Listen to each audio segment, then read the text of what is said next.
सभी सनातनी और राष्ट्रवादी भाइयों को जय श्री राम। दोस्तों, आज हम बात करेंगे नरेंद्र मोदी जी के बारे में। मोदी जी नागपुर जाते हैं आरएसएस के हेडक्वार्टर में। दोस्तों, हेडक्वार्टर के अंदर में जाके नरेंद्र मोदी जी के कुछ इवेंट्स थे दोस्तों, जहां पे उन्होंने डॉक्टर हेगड़ेवार जी के स्मारक को और गोलवालकर जी के स्मारक पे फूल चढ़ाए और साथ ही साथ में वहां पे दीक्षा भूमि जो है दोस्तों, वहां पे जाके बाबा भीमराव अंबेडकर जी की मूर्ति के सामने नमन किया। साथ ही साथ में वहां पे जो माधव नेत्रालय था उसका शिलान्यास किया। फिर नरेंद्र मोदी जी अपना भाषण देते हैं जिसमें वो आरएसएस की तारीफ करते हैं और कहते हैं कि आरएसएस ने किस तरीके से उनके जीवन में एक डिसिप्लिन तरीके से उनको डायरेक्शन दी है जीने की, और कैसे कल्चर और रूट्स के साथ जुड़े रहना है, भारतीय परंपराओं भारतीय संस्कृति के साथ में जुड़े रहना है। ये नरेंद्र मोदी जी को सिखाया है आरएसएस ने।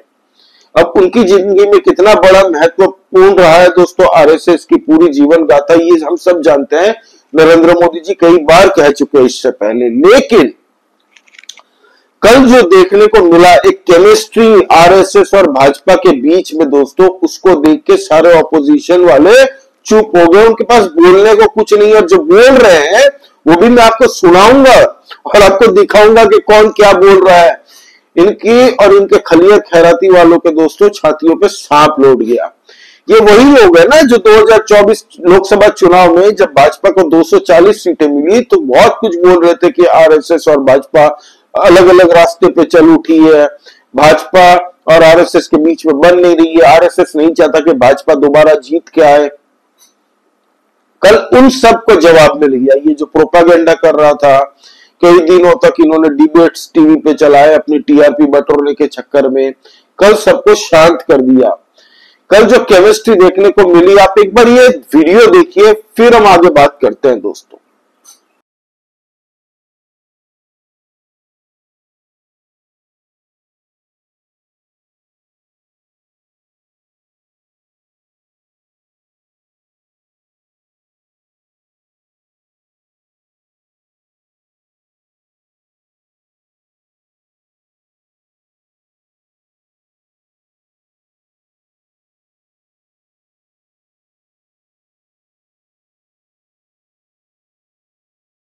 देखा, मोहन भागवत जी को हंसते हुए बहुत ही कम देखा जाता है दोस्तों।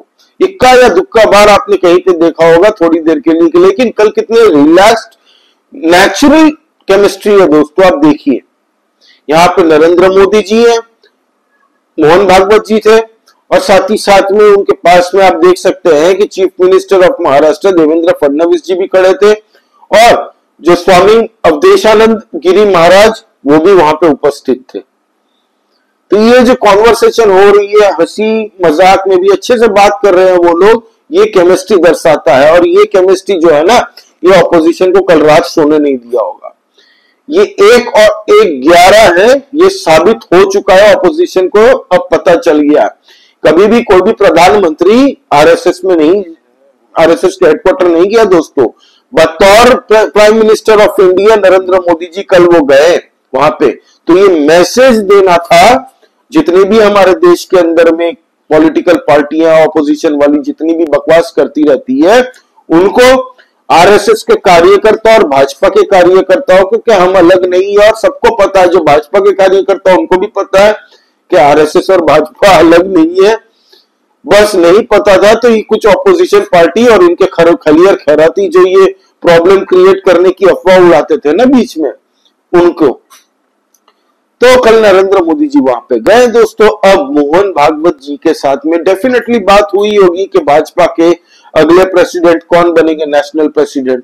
जेपी नड्डा जी का टर्म ऑलरेडी जनवरी 2024 में खत्म होने वाला था दोस्तों, लेकिन उसको एक्सटेंड कर दिया गया।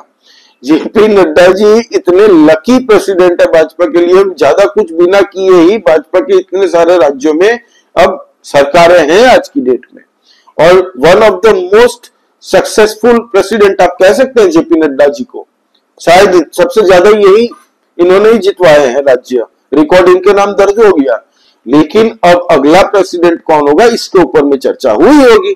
तो कुछ ऐसे ऑपोजिशन के नेता है दोस्तों जो पूरी तरह से बौखला गए हैं, और उनके बयान सुनेंगे तो आप हंसेंगे भी और आपको दया भी आएगी कि क्या हल कर दिया है नरेंद्र मोदी जी ने इनका, कि ये ऐसी बकवास कर रहे हैं। आप पहले संजय राउत को सुनिए क्या बोल रहा है। नागपुर में थे, उनका सितंबर में रिटायरमेंट है, किस तरीके से देखते हैं? सितंबर में रिटायरमेंट का एप्लीकेशन लिखने के लिए शायद वो आरएसएस मुख्यालय गए। मेरी जो जानकारी है 10-11 साल में कभी मोदी जी गए नहीं। मोदी जी गए हैं वो बताने के गए हैं मोहन राव भागवत जी से कि टाटा बाय बाय मैं जा रहा हूं। अब देखिए दो बातें हैं आरएसएस की कि मेरे समझ में आई है। एक तो मोहन राव भागवत यानी सरसंघ चालक और पूरा संघ परिवार देश के नेतृत्व में बदलाव चाहता है।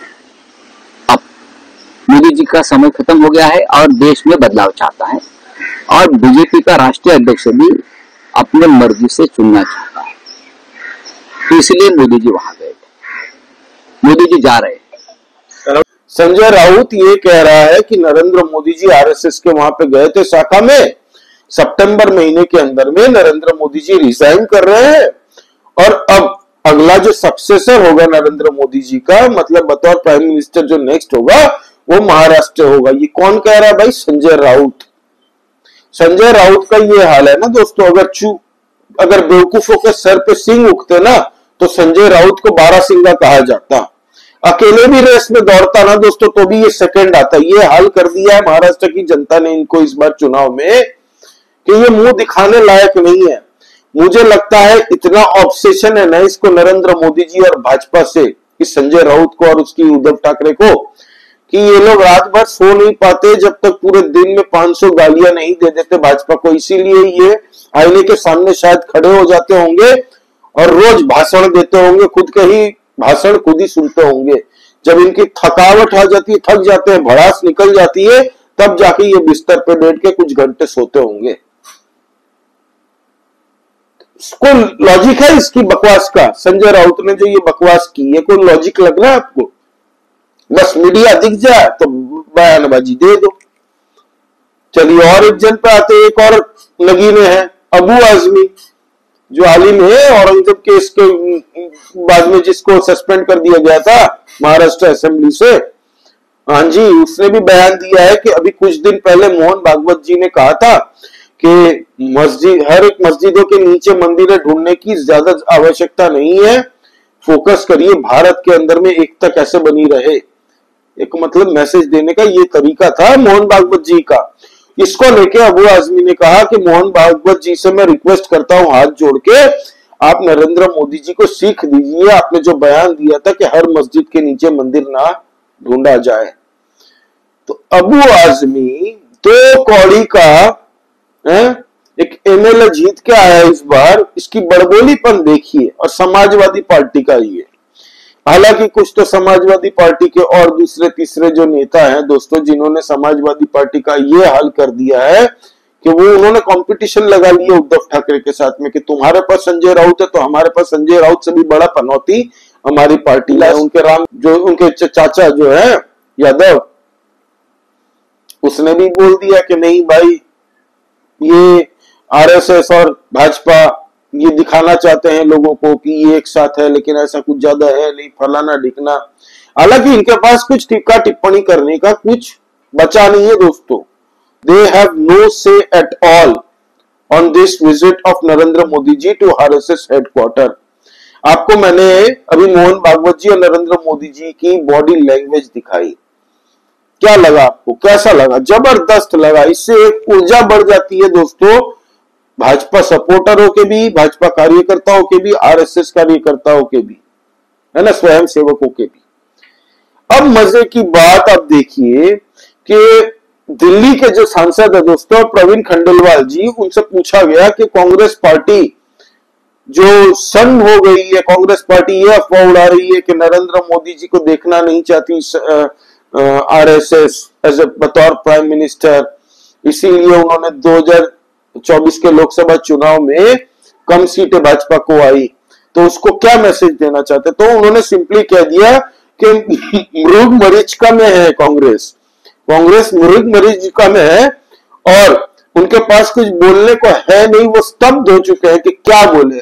आप सोचिए, 1 और 1 2 होते हैं। अब कांग्रेस को ये पता है, सबको पता है, लेकिन कल जो नरेंद्र मोदी जी और आरएसएस को देख के इन लोगों को पता चल गया कि भाई अब हम हरा नहीं पाएंगे इनको कैसे भी करके। अब सारे इंडिया अलायंस वाले एक साथ इकट्ठा हो जाए ना, फिर भी बहुत मुश्किल है इनको हराने के लिए भाजपा को। हालांकि हरियाणा के, महाराष्ट्र के और हाल ही में जो दिल्ली के चुनाव हुए उसमें हमें दिख गई थी पार्टनरशिप कैसी है, भले ये आरएसएस कहे या भाजपा कहे ना कहे, लेकिन ये भाई बॉडी और आत्मा जैसा रिलेशन है।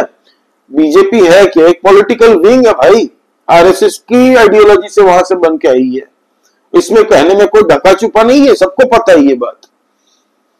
तो अब आने वाले जो चुनाव है बिहार के अंदर में, इसको देखते तेजस्वी यादव, फिर आपके कांग्रेस पार्टी, राहुल गांधी, ये सब पागल हो जाएंगे। तो आने वाले दोस्तों बिहार के अंदर में जो चुनाव होने वाले हैं वहां पे नई पॉलिटिकल स्टार्टअप भी है प्रशांत किशोर की, जन सुराज, उसको भी दिक्कत होगी।